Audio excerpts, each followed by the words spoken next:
بسم الله الرحمن الرحيم. الحمد لله رب العالمين. اللهم صل وسلم وبارك على سيدنا محمد وعلى آله وصحبه أجمعين. سبحانك لا علم لنا إلا ما علمتنا إنك أنت العليم الحكيم. ربنا اشرح لنا صدورنا ويسر لنا أمورنا واحلل عقدة من ألسنتنا يفقه قولنا.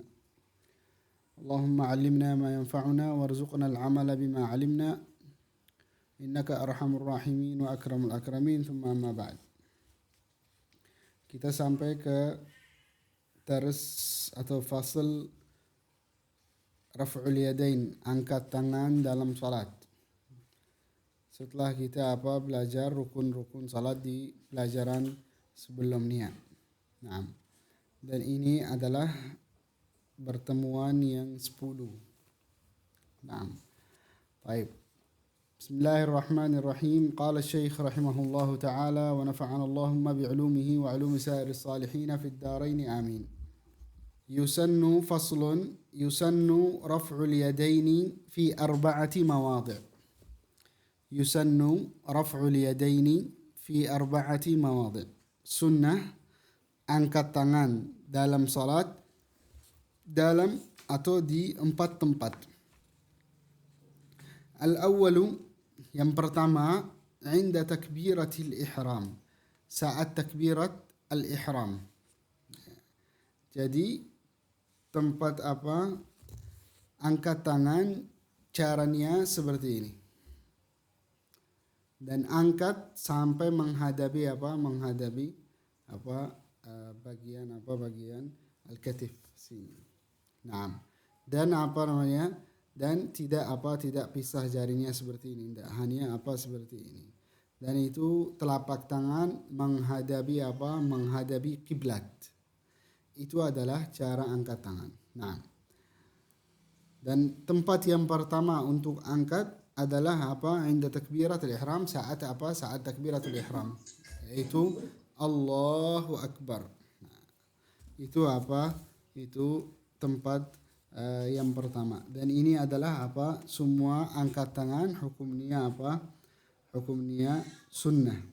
Nah, dan cara dan jari tangan itu sesuai sama tinggian telinga. Jadi dua telinga itu tangan jari kita itu menghadapi dua telinga. Nah, kemudian tempat yang kedua, indar ruku', saat ruku'. Nah, saat ruku' juga mau ruku', jadi Allahu Akbar, turun ke atas. Nah, turun ke bawah untuk ruku'. Nah,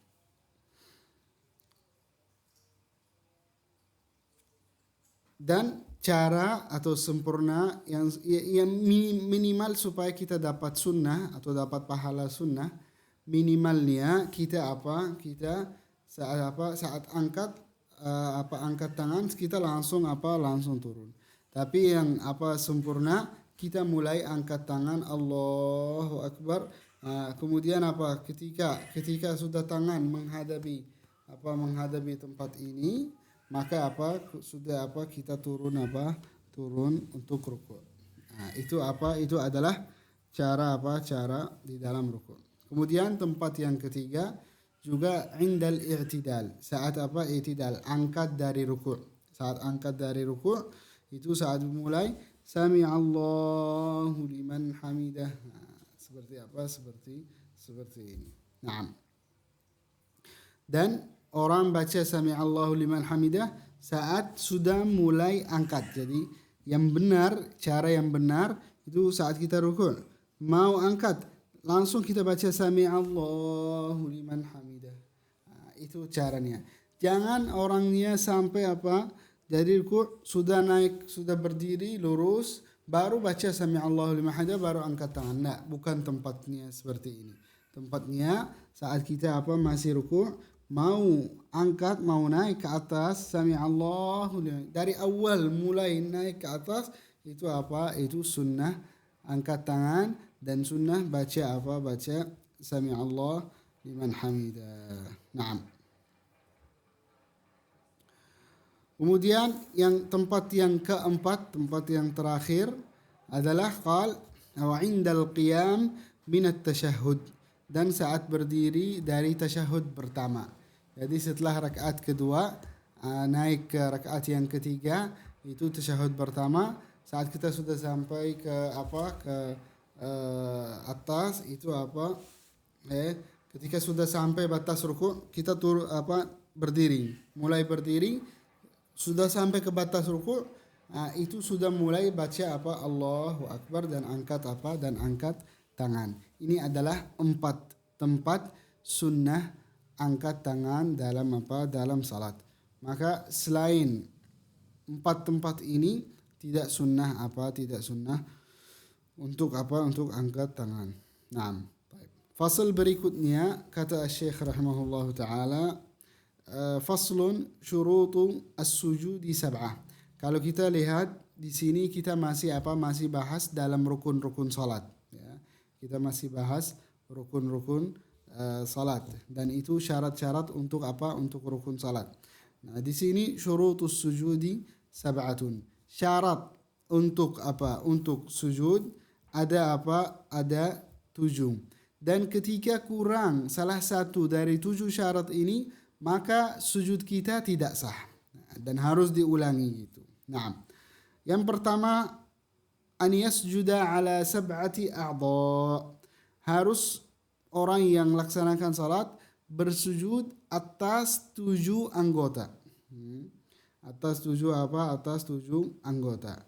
Yang pertama adalah al-jabhah, dahi, kemudian telapak tangan, jarinya, kemudian lutut, 2 lutut, kemudian telapak jari kaki. Itu adalah yang wajib kena tempat sujud. Naam. Dan caranya secara mazhab Imam Syafi'i mulai dari lutut turun, yang letak pertama itu lutut, kemudian tangan, baru muka.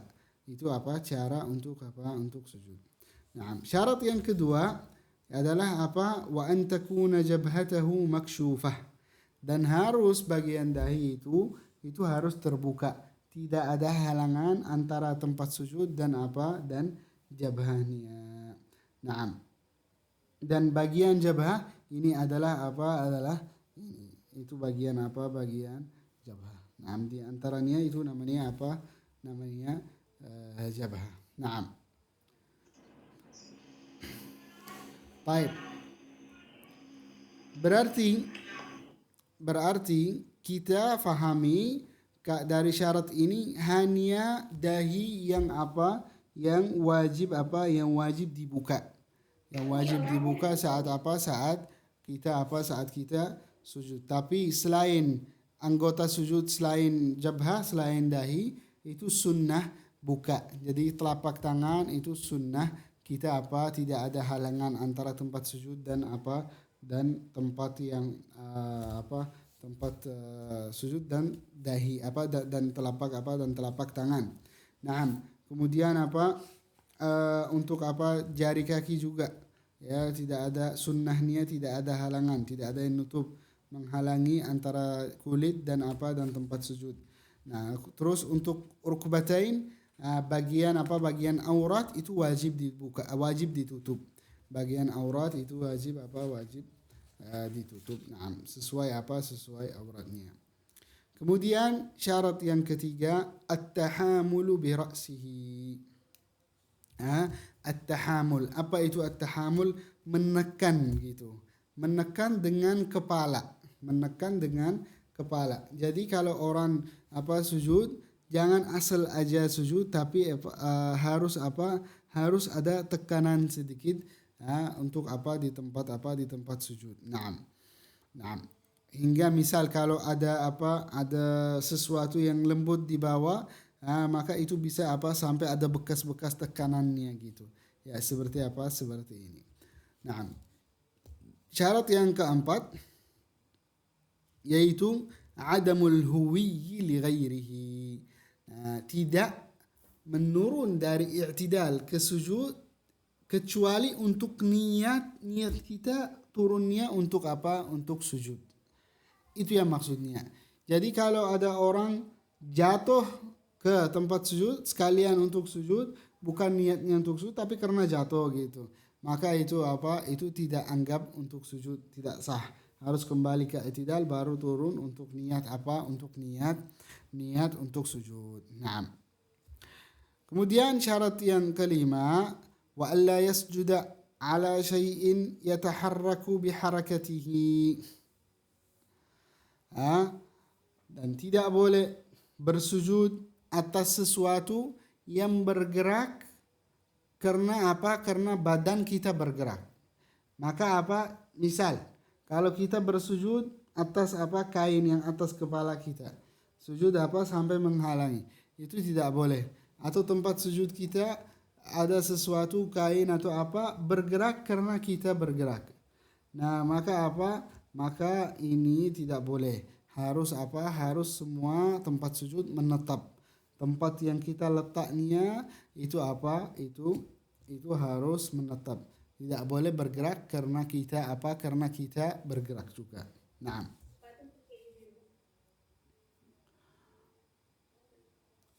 Baik.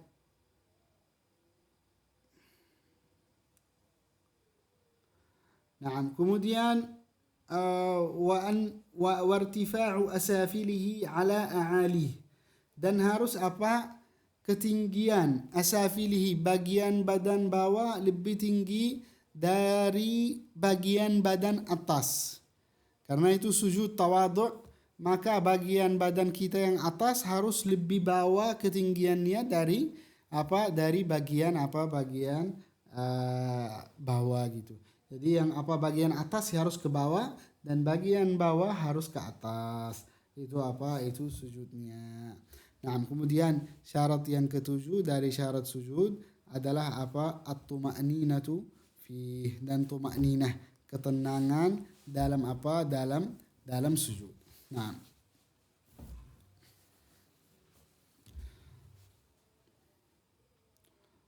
Baik.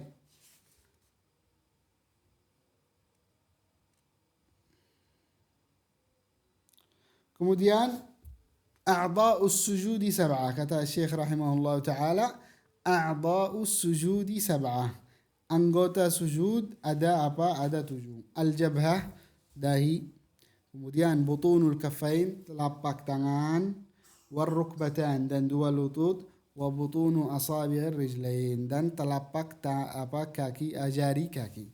Telapak jari kaki. Itu adalah apa? Anggota apa? Itu adalah anggota sujud. Nah, siapa aja orang yang tidak dimaafkan kalau apa? Ada kesalahan dalam salat? Siapa orang yang dimaafkan? Siapa orang yang dimaafkan dalam salat karena tidak tahu hukum dalam salat, karena tidak tahu? Siapa aja orang ini? Ini 2 orang. Yang pertama, seorang baru masuk Islam. Karena itu belum belajar, baru masuk Islam. Maka ini orangnya dimaafkan. Dan seorang yang dari lahir hidup di arah atau di daerah yang tidak ada ulama. Seorang yang hidup di daerah tidak ada ulama, maka beliau nggak bisa belajar, nggak bisa cari ilmu agama. Maka orang ini dimaafkan kalau ada kesalahan dalam apa? Dalam salat. Yang lain, semua orang yang lain, ya misalnya orang sudah lama masuk Islam, sudah lama tapi nggak belajar, itu tidak dimaafkan. Kenapa? Kesalahan orang ini karena nggak mau cari ilmu belajar. Soalnya itu kewajiban kita salat setiap hari, maka kita wajib belajar salat. Itu wajib belajar salat. Maka ini kekurangan dari seorang, bukan kekurangan karena tidak tahu. Kemudian yang kedua, orang yang di daerah banyak ulama, banyak ustadz, banyak ada pengajian fikih, tapi nggak mau belajar. Berarti kesalahan tanggung jawab diri sendiri karena beliau nggak mau belajar. Nah, itu. Maka nasihat kita bagi orang yang bagi orang yang mungkin belum belajar salat, belum belajar cara salat, hukum salat, itu segera untuk belajar karena takut datang waktu apa? Salatnya sudah banyak, tidak sah karena apa? Tidak tahu. Dan tidak dimaafkan. Kenapa? Karena nggak mau belajar. Ada kekurangan di sini. Itu nasihat kita bagi orang seperti ini. Apa hukum misalnya orang tutup mata dalam sholat? Gitu. Biasanya sholat sambil tutup mata. Sholat benar atau tidak benar? Sah atau tidak sah? Sholatnya sah. Tapi sunnahnya kita melihat ke tempat sujud. Kenapa? Kata ulama, karena ini membantu untuk khusyuk. Tapi kata ulama juga, kalau beliau merasa beliau lebih khusyuk saat tutup mata, maka sunnahnya lebih tutup mata. Qala Syekh rahimahullahu ta'ala, faslun tashdidatu tashahudi 21, khamsun fi akmalihi wa 16 fi aqallihi. Tashdidat tashahud ada atau jumlahnya tashdid. Huruf bertasydid. Dalam tasyahud jumlahnya 16. Maaf, jumlahnya 21. Khamsun fi akmalin. 5 kalau sempurna. Menyempurna apa? Sempurna apa? Tasyahud. Wa 16 fi aqallihi. Dan 16 dalam apa? Dalam minimal baca tasyahud. Yang pertama, at-tahiyyat. Di atas huruf ta dan huruf ya. At-tahiyyat. Al-mubarakatu as-salawat. Atas huruf sad. Kemudian at-tayyibat. Atas huruf ta dan atas huruf ya. Lillah. Atas lam Allah. Assalam. Atas huruf sin. Alaika ayyuha. Ayyuha. Atas huruf ya. Ayyuhan nabiyyu. Atas an-nabi, an-nun dan huruf nun dan huruf ya. An-nabiyyu. Wa rahmatullahi atas huruf lam dari apa? Lafaz Allah. Wa rahmatullahi wa barakatuh. Assalam atas huruf sin. Alayna wa ala ibadillahi atas huruf lam. Wa ala ibadillahi as-salihin atas huruf sad. Ashhadu an la atas huruf lam. Ilaha illa atas huruf lam juga illa. Allah atas huruf lam juga. Wa ashhadu anna atas huruf nun. Muhammadan atas huruf apa? Atas huruf mim. Rasul Muhammadar Rasul atas huruf ra. Naam Rasulullah atas huruf lam. Itu apa? Itu wajib saat kita baca tasyahud, wajib dibaca yang benar. Harus ada tasydid. Ya. Harus ada tasydid. Nah. Kemudian faslun Syekh kata Syekh rahimahullah taala, tasydidatu aqalli salati ala nabi 4. Minimal huruf yang tasydid dari salawat kepada Rasulullah sallallahu alaihi wasallam ada 4. Jadi harus dibaca. Kalau kurang itu salawat kepada Rasulullah sallallahu alaihi wasallam tidak sah. Apa itu? Atas Allahumma. Atas lam dan mim. Allahumma atas lam dan mim. Salling kan itu Allahumma salling. Salling atas huruf lam. Salling. Ala Muhammad atas huruf mim. Itu minimal. Itu apa? Minimal harus ada 4 tasydidin. Jadi harus baca Allahumma salli ala sayyidina atau salli ala Muhammad. Nah, itu apa? Itu yang minimal. Baca 4 tasydid dalam salawat kepada Rasulullah SAW. Beda kalau yang sempurna itu Allahumma salli ala Muhammadin wa ali Muhammad kama sallaita ala Ibrahim ila akhirih, itu beda, itu apa tambahan. Naam, tapi minimal itu sah. Naam. Baik. Naam, fi aqalli salam assalamu alaikum. Assalamu alaikum atas apa? Atas sin. Jadi itu apa? Juga saat baca assalamu alaikum harus baca dengan tasydid. Assalamu alaikum. Seperti ini. Supaya kita jelas apa arti tasydid. Tasydid itu apa? Baca 2 huruf sama. Yang pertama sakin, yang kedua mutaharrik. Itu maksud dari apa? Dari tasydid. Nah. Kemudian kata Syekh rahimahullah taala, faslun awqatus salati 5. Faslun, waktu salat ada 5. Ya, waktu salat ada apa? 5. Sekarang kita apa? Belajar waktu-waktu salat. Naam. Awqatus salati 5, waktu salat 5. Yang pertama, awal waktu zuhur. Awal waktu salat zuhur. Kapan masuk waktu salat zuhur? Zawalus syamsi. Apa itu zawalus syams? Zawalus syams ketika matahari di tengah langit. Matahari di tengah apa? Di tengah langit. Di sini mataharinya.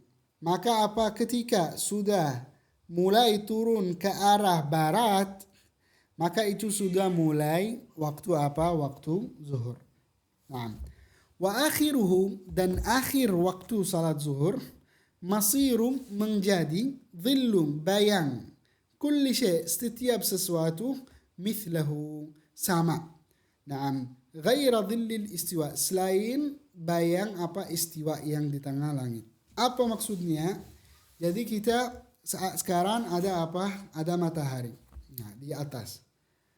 Ini kan kita tahu, kalau sudah mulai miring ke arah barat mataharinya, berarti di sini mulai ada bayang di sebelah apa? Di sebelah timur. Nah, sekarang itu sudah masuk waktu zuhur. Kapan keluar? Nah, sekarang kan kita punya pulpen, punya pena ini. Pena ini, ya, pena ini kalau sudah apa? Miring matahari sampai jadi apa? Bayangan itu apa, pena ini ukurannya sama seperti ukuran yang diniata. Misalnya ini 10 cm. Berarti kita lihat kalau bayangannya ukurannya 10 cm, berarti ini sudah keluar waktu salat zuhur. Itu cara untuk menghitungkan. Kalau apa orang zaman dulu. Sekarang kalian pakai apa? Pakai waktu-waktunya. Nah, ghaira dhillil istiwa, selain bayangan apa? Bayangan istiwa yang di bawah. Biasanya kan di bawahnya ada sedikit, itu tidak dihitungnya. Yang bawahnya tidak, mulai dari sebelahnya hitungnya. Ukuran apa? Ukuran apa? Panjang apa? Ukuran. Kalau 10 cm sama ukurannya 10 cm berarti. Kalau misalnya sesuatunya panjang 1 meter, berarti bayangannya harus 1 meter gitu. Semua sesuatu sama. Semua sesuatu itu sama. Cara untuk itu adalah waktu salat zuhur. Nah, tapi waktu salat zuhur ini, ya waktu salat zuhur ini, dalam waktu salat zuhur itu terbagi beberapa bagian dalam waktu apa? Salat zuhur. Ada yang namanya waktul fadilah. Kapan itu waktul fadilah? Yang paling bagus kita melaksanakan salat adalah awal waktu. Saat azan kita salat sunnah langsung salat zuhur, itu adalah pahala yang paling besar di waktu ini, awal apa? Awal waktu. Nah, kemudian waktul jawaz, waktu yang boleh kita laksanakan apa? Laksanakan salat, atau waktul ikhtiar, waktu kita pilih mana kita salatnya, yaitu apa? Waktu yang cukup untuk apa? Yang cukup untuk 4 rakaat. Waktu yang cukup apa? Dari awal salat sampai akhir, itu adalah waktu jawaz, waktu pilihannya. Kemudian ada waktu haram. Apa itu waktu haram? Tak boleh kita dapat dosa kalau kita melaksanakan salat zuhur seperti ini. Gimana? Sekadar, jadi kita mengakhiri salat, ya, mengakhiri salat hingga apa? Hingga tidak cukup untuk semua. Mungkin 1 rakaat atau 2 rakaat dilaksanakan di luar waktu. Dilaksanakan di luar waktu. Itu apa? Itu haram, dosa kalau kita sengaja. Nah, kemudian waktu darurat, ya, waktu darurat. Waktu darurat apa itu? Ya, waktu darurat itu ketika halangan yang buat kita tidak salat hilang, sudah bersih. Misalnya seperti perempuan haid, perempuan nifas selesai, tapi masih sisa dari waktu salat itu belum cukup untuk semua. Itu namanya waktu darurat. Nah, dan segera dilaksanakannya. Kemudian waktu al-udhr, yang halangan, yaitu ketika jamak ta'khir, ketika kita mengakhiri salat zuhur sampai waktu asar. Nah, itu adalah bagian waktu dalam salat zuhur. Nah, kemudian kata Syekh rahimahullah taala, wa awal waqti al-asr, awal waktu salat asar, idza sara dhillu kulli syai'in mithlahu wa zada qalilan. Nah, kan tadi waktu keluar salat zuhur ketika setiap sesuatu panjangnya sama. Panjang bayangannya itu sama. Nah, sekarang kalau sudah lebih dari panjangnya, berarti ini sudah masuk waktu salat asar. Sudah masuk waktu salat asar. Naam. Wa akhiruhum, dan akhir waktu salat asar adalah ghurubus syams, tenggelam matahari. Ketika matahari sudah tenggelam, berarti itu sudah sudah ghurub, sudah masuk waktu maghrib dan keluar waktu waktu salat asar. Nah, dan juga waktu salat asar itu ada beberapa bagian. Awalnya itu adalah waktu fadilah, waktu yang paling bagus untuk melaksanakan salat. Itu adalah waktu fadilah. Kemudian ada waktu ikhtiyar, waktu pilih. Waktu pilih, waktu jawaz, waktu boleh. Waktu boleh kita melaksanakan salat. Apa itu? Hingga menjadi setiap sesuatu bayangannya ketinggian 2 lipat dari bayangan asli. Dari sesuatu yang asli. Misal, pena ini 10 cm. Kalau sudah bayangannya 20 cm selain bayangan yang bawa pena itu, berarti ini sudah selesai waktu al-ikhtiyar, waktu pilih, waktu jawaz. Nah, itu waktu dari awal waktu sampai sudah ukuran bayangannya sudah 2 lipat dari bayangan dari sesuatunya, ketinggian atau kepanjangan ukuran sesuatu. Nah, kemudian ada waktu jawaz bila karaha, waktu boleh kita laksanakan salat asar tapi bukan makruh juga, bukan makruh. Itu ketika matahari sudah mulai kuning-kuning. Ketika matahari di langit sudah mulai kuning-kuning, itu waktu jawaz, waktu boleh. Nah, dan waktu waktu hurmah. Waktu hurmah yaitu yang tidak cukup untuk semua 4 rakaat dilaksanakan dalam waktu. Pasti ada sedikit dari salat, sebagian dari salat dilaksanakan di luar waktu. Nah, dan waktu darurat itu ketika ketika halangan yang buat kita tidak salat sudah sudah tidak ada. Nah, kemudian wa awwalu, kata Syekh rahimahullah taala, wa awwalu waqtil maghrib, dan waktu salat maghrib, awal waktu salat maghrib adalah ghurubus syams, tenggelam tenggelam matahari, wa akhiruhu, dan akhirnya ghurubus syafaqil ahmar, tenggelam asyafaq, sinar merah. Di langit itu setelah tenggelam matahari masih ada sinar-sinar di ujungnya, di ujung langitnya. Ada sinar merah, sinar kuning. Nah, ketika sinar merah sudah hilang, berarti sudah waktu maghrib sudah selesainya dan masuk waktu waktu isya. Naam. Maka awal waktu salat maghrib itu adalah waktunya yang fadilah. Waktu fadilah itu yang lebih bagus. Kemudian waktu waktu ikhtiyar, kemudian waktu jawaz bila karaha, dan waktu dan waktu makruh. Waktu makruh itu ketika sudah dekat-dekat mau hanya cukup waktu yang sisa hanya cukup untuk salat, itu sudah makruh. Nah, kemudian wa awwalu waqtil isya. Nah, wa awal waktu salat isya. Kapan? Ghurubus syafaqil ahmar, ketika sinar merah sudah hilang. Sinar merah hilang dari dari langit. Nah, dan akhir waktu salat isya ketika tulu'ul fajris sadiq, terbit fajar sadiq, fajar yang benar. Ya, fajar yang benar. Karena ada fajar 2. Fajar sadiq dan fajar kadib. Ada ada cahaya di langit, itu cahaya matahari. Biasanya itu di ujung langit itu lebar gitu. Cara cahaya lebarnya. Tapi fajrul kadhib, fajar yang tidak benar itu cahayanya ke atas, ke tinggi gitu. Nah, itu adalah akhir waktu salat isya. Berarti itu akhir waktu salat isya ketika sudah azan subuh. Itu sudah keluar waktu waktu salat salat isya. Nah, waktu yang terakhir yaitu waktu salat subuh. Kapan itu waktu salat subuh? Wa awal waktu salat subuh, awal waktu salat subuh adalah tulu'ul fajris sadiq, terbit fajar yang benar. Wa akhiruhu, dan akhir fajar sadiq itu adalah akhir salat subuh itu tulu'us syams, terbit matahari. Itu sudah keluar sudah keluar waktu salat waktu salat subuhnya. Naam. Dan waktu fadilah adalah awal waktu salat subuh. Naam.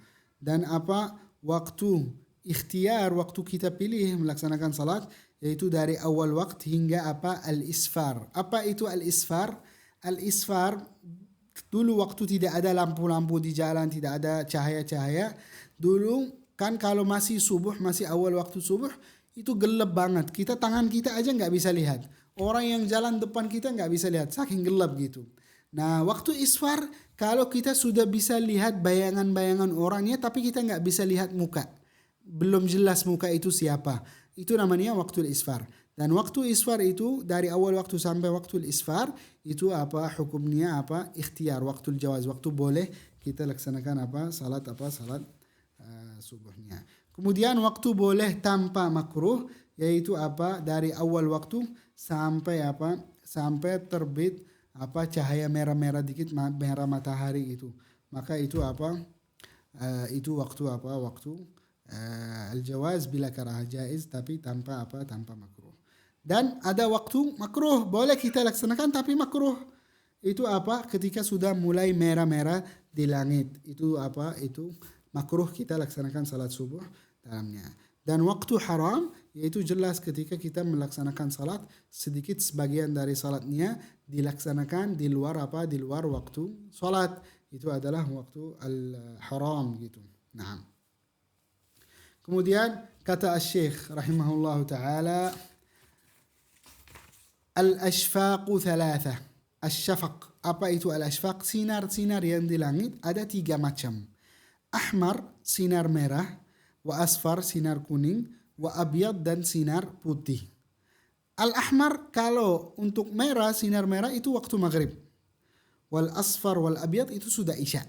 Kalau kita lihat di langit sinar kuning dan sinar sinar putih, itu waktu sudah sudah waktu isya. Nah, itu adalah Itu adalah waktu sinar-sinar yang ada di langitnya. Nah.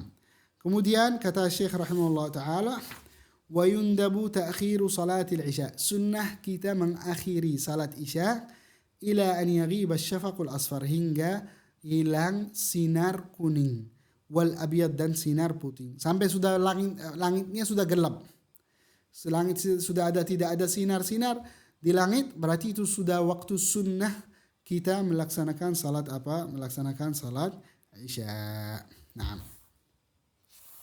Nah, kalau kita sudah tahu waktu salat, itu kapan, berarti kita harus tahu kapan kita haram melaksanakan salat. Kapan waktu kita haram melaksanakan salat.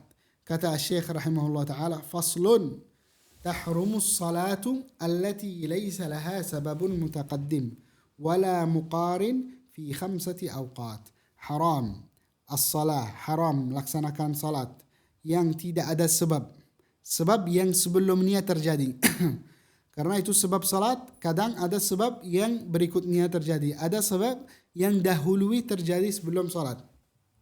Maka salat yang sebabnya tidak punya sebab dahului dari salat, atau tidak ada sebab yang sama dengan dengan salat, sama waktunya, sama sebab, sama salatnya, itu menjadi haram. Kapan? Dalam 5 waktu. 5 waktu haram laksanakan salat.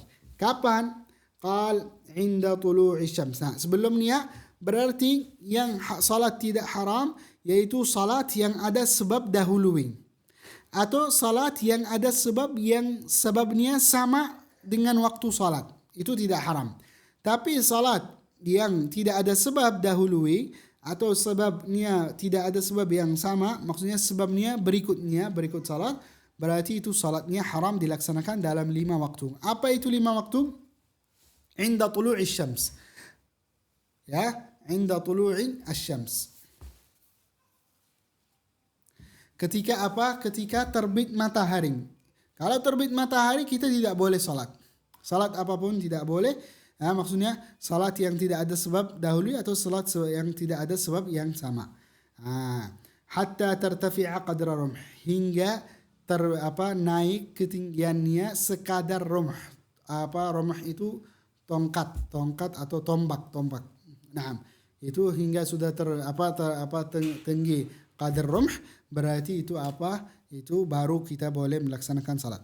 Kalau di zaman sekarang itu 16 menit setelah terbit matahari. Maka kalau terbit matahari kita nggak boleh salat duha, belum waktu. Kapan itu salat duha? Tunggu 16 menit setelah terbit matahari. Setelah terbit matahari baru kita boleh melaksanakan salat duha. Tapi kalau misalnya belum terbit matahari 16 menit, maka itu haram melaksanakan salat dalam waktu dalam waktu ini. Nah. Waktu yang kedua, indal istiwa fi ghairi yaumil jum'ah hatta tazul. Di selain waktu istiwa, kan matahari biasanya di tengah langit. Saat matahari pas persis di tengah langit, itu tidak boleh kita melaksanakan salat kecuali di hari Jumat. Hari Jumat mungkin salat terjadi di waktu itu. Nah, hatta tazul hingga mulai turun matahari, baru kita boleh laksanakan salat. Kemudian wa indal isfirar. Begitu juga ketika waktu isfirar, kuning, mataharinya kuning. Mataharinya sudah kuning waktu sore itu, setelah asar itu hingga maghrib, hingga sudah matahari sudah terbenam, sudah tenggelam, maka itu itu waktu salatnya haram. Tidak boleh melaksanakan salat apapun. Misalnya mau salat nafilah mutlaqah tidak ada sebab mau laksanakan dalam waktu ini, tidak boleh, haram gitu. Nah. Kemudian wa ba'da salatis subh, dan setelah selesai salat subuh, setelah kita melaksanakan salat subuh hingga terbit matahari, itu tidak boleh laksanakan salat setelah salat subuh, tidak boleh. Tidak boleh. Wa ba'da salatil asr, dan begitu juga setelah laksanakan salat asar, itu kita tidak boleh melaksanakan salat dosa hatta taghrub, hingga tenggelam matahari. Nah, sekarang kita misal kita ada salat qada, mau laksanakan dalam 5 waktu ini, boleh, nggak apa-apa. Kita sekarang mau salat sunnah, kita tidak ada waktu untuk melaksanakan, misalnya qabliyah nih kita datang, imamnya sudah iqamat salat. Naam, imam sudah iqamat. Kita belum sempat untuk melaksanakan salat qabliyah. Kita boleh laksanakan setelah salat. Setelah salat. Nah. Salat qada seperti kita tadi bilang juga boleh melaksanakan nah. Kemudian itu hanya itu salat. Atau salat yang ada sebab. Salat yang ada sebab seperti misalnya salat duha. Ya, tapi salat duha misalnya mau qada salat duha, boleh dilaksanakan juga karena qada. Semua salat yang qada itu boleh dilaksanakan dalam 5 waktu ini. Kemudian di haram, di lingkungan haram, Masjid Haram dan lingkungan al-haram, itu kita boleh laksanakan salat apapun dalam waktu apapun. Tidak termasuk hukum ini kalau kita di lingkungan al-haram. Lingkungan al-haram itu nggak apa-apa. Mau laksanakan di waktu kapanpun, silakan melaksanakan salatnya. Nah, 5 waktu ini yang haram. Misalnya salat istisqa. Salat istisqa setelah asar. Boleh nggak? Tidak boleh. Karena kenapa? Salat istisqa sebabnya berikutnya. Jadi kita salat kenapa? Karena sebab kita mau minta hujan turun. Itu salat istisqa. Itu tidak boleh. Tidak boleh kita melaksanakan salat dalam 5 waktu dalam 5 waktu ini. Salat istikharah, mau salat istikharah dalam 5 waktu ini enggak boleh. Kenapa? Karena itu istikharah. Istikharah untuk sesuatu yang kita mau bingung, mau tahu gitu. Naam. Ila akhirih. Naam.